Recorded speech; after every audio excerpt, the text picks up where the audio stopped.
Good morning. So now I'm going to talk about what we're going to do on the inside of this book. And I thought it'd be really fun to do a comic, which will take a few days to do a comic well. I'm not a cartoonist by any means. I enjoy comics and I enjoy a lot of really well drawn comics. Calvin and Hobbes is a favorite. So this is sort of the lessons that I give on comics, and that is that you want to think about what your characters are going to be.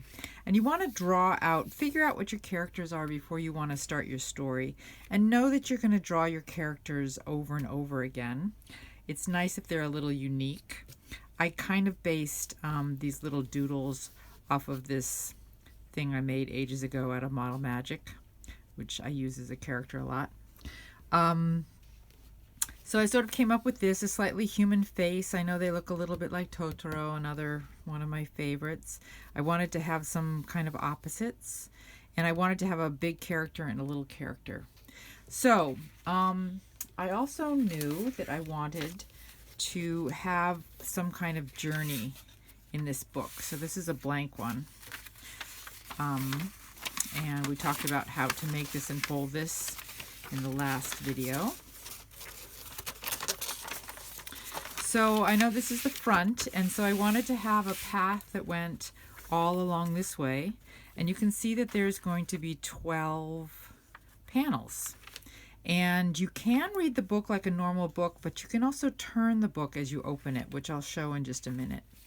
I've also been reading a lot of Moomin comics these past few days, and I love the little stories in there. They're sort of really sweet and not a lot happens.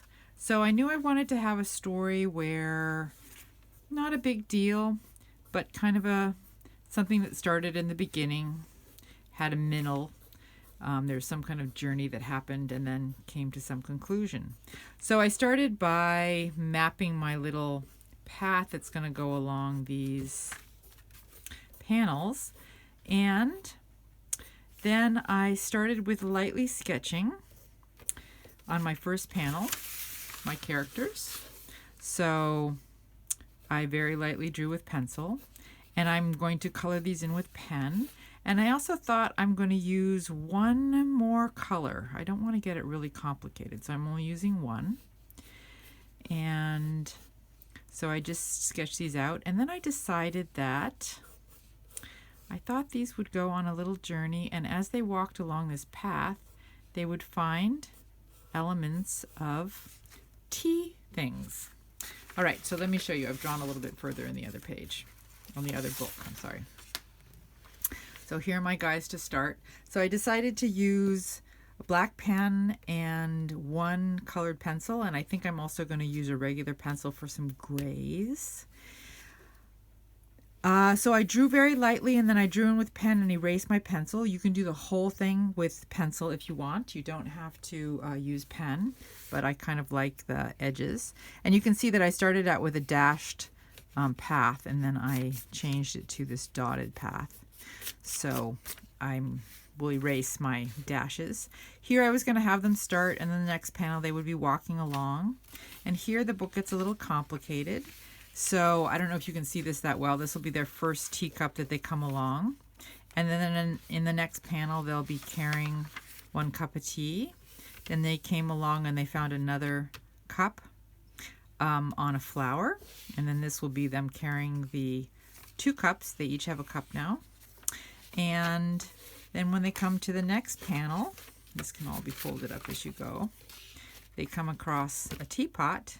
And I'm going to put some steam in it to show that it's full. So now they'll be carrying 2 cups of tea and a teapot. And then on a stump, they're going to come across a plate of cookies or scones. I haven't decided yet. This will be them carrying all of their stuff, which is going to be 2 cups, a teapot, a plate of scones. And then they come across 2 saucers. And then on this last panel, which probably I'll take the most time drawing, it'll be the 2 characters on a big stump with a plate of cookies or scones, teacups, and a teapot.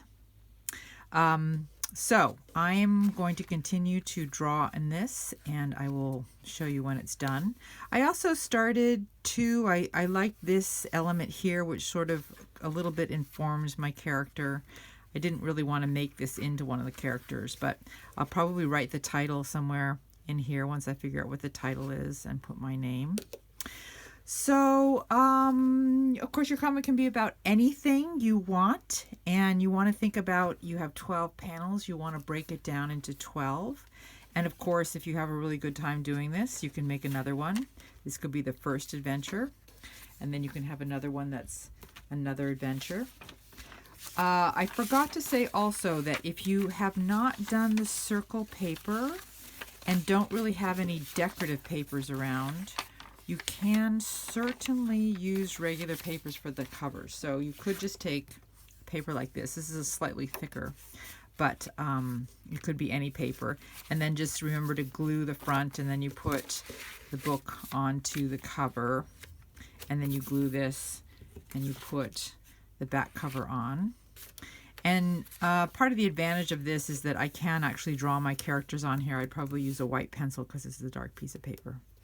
But you can see that it's completely up to you. There's an infinite variety of things that you could make with this. So have fun.